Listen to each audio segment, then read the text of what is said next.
É bom lembrar também que existem muitos programas em shareware, programas de domínio público que você compra, que vem com trocentos milhões de ícones, editor de ícones, então fica fácil de você colocar a beleza do Windows para, inclusive, programas em DOS.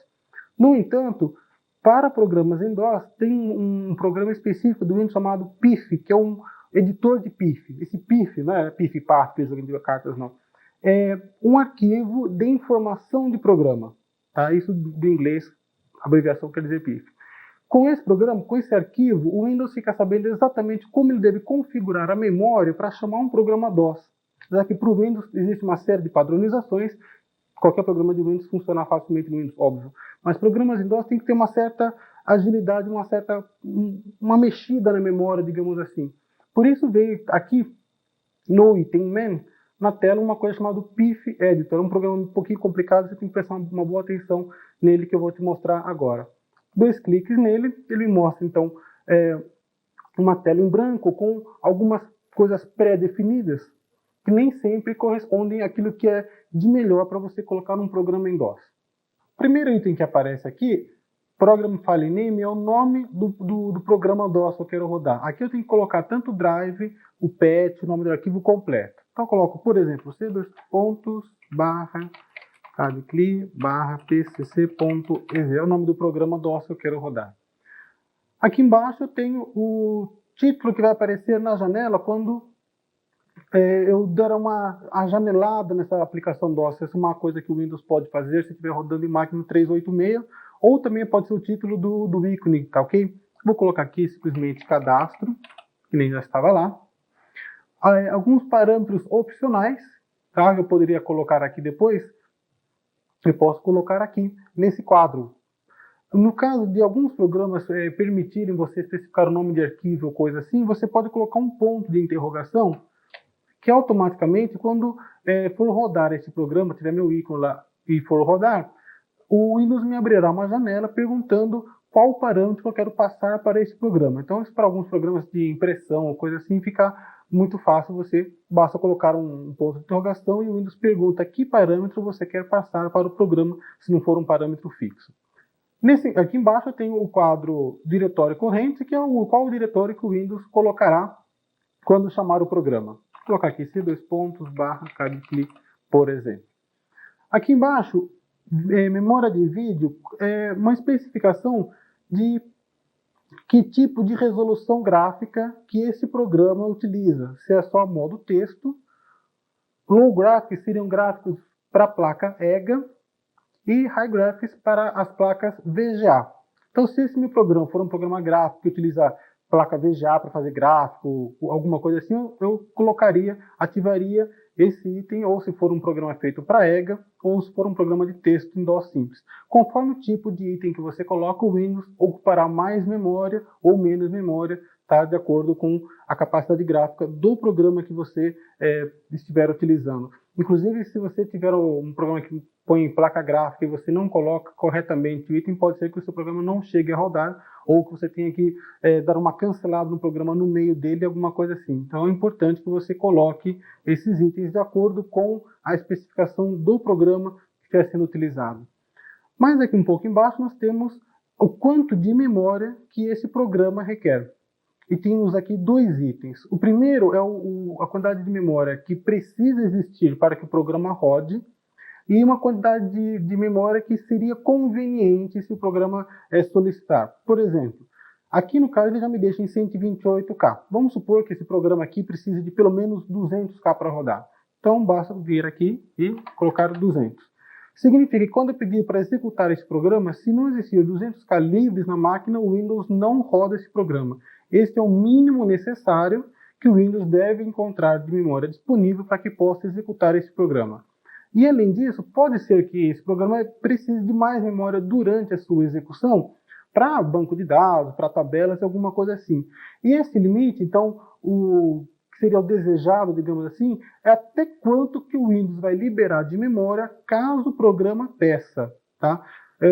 No caso aqui específico desse programa, ele não ocupa muita memória, ele precisa de 200K para rodar, mas no máximo mais uns 100K de trabalho interno, eu posso colocar aqui, por exemplo, 300K.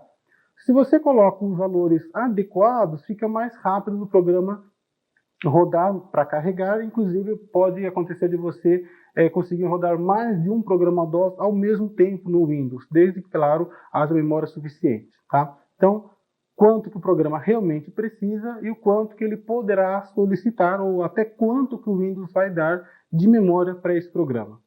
Mas aqui embaixo nós temos outros dois tipos de memória. Essa aqui é a memória principal, aquela memória de até 640K, tá ok? Mas aqui embaixo nós temos essa memória EMS, que é memória estendida, tá? 1 MB, 2 MB de memória estendida.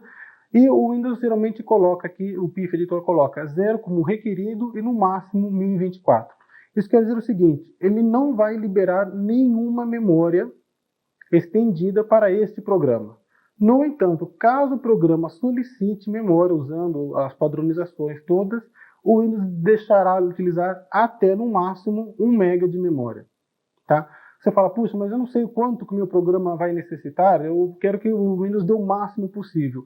Se for esse o caso, basta você colocar o número -1, que para o Windows significa que o quanto o programa pedir, o Windows dá um jeito de arrumar e passa para o programa. Tá? Alguns programas têm alguns problemas de, se você não deixar nenhum item aqui, deixar em 0, por exemplo, alguns programas não chamam a memória. Fala, mas se tem 0, nem vou solicitar porque não vai ter. Então, para alguns tipos de programa, convém você deixar um certo valor aqui, por exemplo, sei lá, 1 MB, vamos supor, tá? E se o programa pedir 2 MB ou 3, seja quanto for que ele pedir, se a máquina tiver, claro, essa quantidade, o Windows liberará, tá? A mesma coisa para o tipo de memória estendida existe para o tipo de memória expandida. Aqui no caso da memória expandida, é chamado de XMS, é um pouquinho diferente pelo seguinte, no caso aqui eu estou usando uma máquina 386 e o próprio Windows simula essa memória expandida, ele pega parte da memória estendida, não esse número que eu estou especificando aqui, parte que o meu micro tem instalado de memória estendida, põe um programinha internamente e converte essa memória em memória expandida, tá ok? Então, se o meu programa também puder utilizar memória expandida, eu colocaria aqui um valor qualquer, sei lá, 100K, por exemplo, e no máximo que o Windows vai me liberar de memória expandida, eu poderia colocar aqui, sei lá, 500K, por exemplo. Repare que aqui no caso, se quando eu chamar um programa, não existir todo esse montante de memória disponível no momento, o Windows não executa o programa, tá ok? Então, você, de acordo com o programa de DOS, que você vai lá no manual, vê quanto necessita de memória expandida, estendida, memória principal, assim por diante, você coloca aqui os valores mais adequados. Além disso, nós temos um pouquinho mais aqui embaixo, o tipo de como você quer ver o programa rodando no Windows. Ou em tela plena, tá? Full screen, quer dizer, é como se estivesse usando o programa no próprio DOS, a tela vai aparecer inteirinha só para ele, ou alguns programas permitem que você ajanele o programa. Isso é como se você tivesse, sei lá, aqui eu estou vendo a janela do PIF Editor, por exemplo, é como se, em vez do PIF Editor, eu estivesse rodando o programa DOS dentro de uma janela do Windows. Repare que não é sempre que é possível você executar um programa ajanelado. Isso depende do tipo de maneira na qual ele utiliza a placa de vídeo. Para programas que utilizam a placa como se fosse uma placa CGA, ou modo texto, ou placa gráfico, até resolução de CGA, você consegue ajanelar essa aplicação. Para programas que utilizam placa modo gráfico, EGA ou VGA, o Windows não permitirá você ajanele essa aplicação. Se você ajanelar, ele para a execução do programa e fala, esse programa não pode rodar enquanto o Windows estiver rodando ao mesmo tempo, já que os dois querem usar a mesma placa de vídeo, há um certo conflito. No entanto, para a placa CGA, conforme o programa, o Windows permite dar uma janelada, ele faz uma certa monitorização do que está acontecendo no que consegue dar assim uma tapeada. Então isso depende do tipo de programa que você estiver utilizando. Um pouco mais aqui para a direita temos o item execução, que você tem a alternativa de colocar como exclusiva ou execução em fundo, em background. Se você coloca aqui um item como exclusivo, quando você executar esse programa, todo o Windows para, todas as aplicações param e ficam somente esse programa que fica com todo o tempo de CPU disponível para ele. Tá? Então ele fica rodando na velocidade máxima como se fosse rodando em DOS normalmente. Ou você pode também deixar em background, quando o Windows não tiver nada o que fazer, ele vai dar um certo tempo para esse programa rodar. Tá? Eu vou deixar os dois aqui em branco aqui no caso.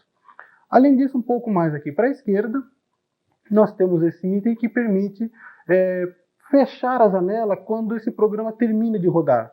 Tá? Então, com essa janela ticada, que é o caso aqui, a hora que esse meu programa, aquele programa PCC, terminar a execução dele, em vez de aparecer o prompt do DOS, volta, a janela é fechada e volta então o Windows. Tá? Então, é o caso típico, você quer rodar um programa DOS, deixa esse item aqui ticado, o programa DOS roda, faz o que tem que fazer, quando você termina a execução do programa, a janela é fechada e volta o Windows normal.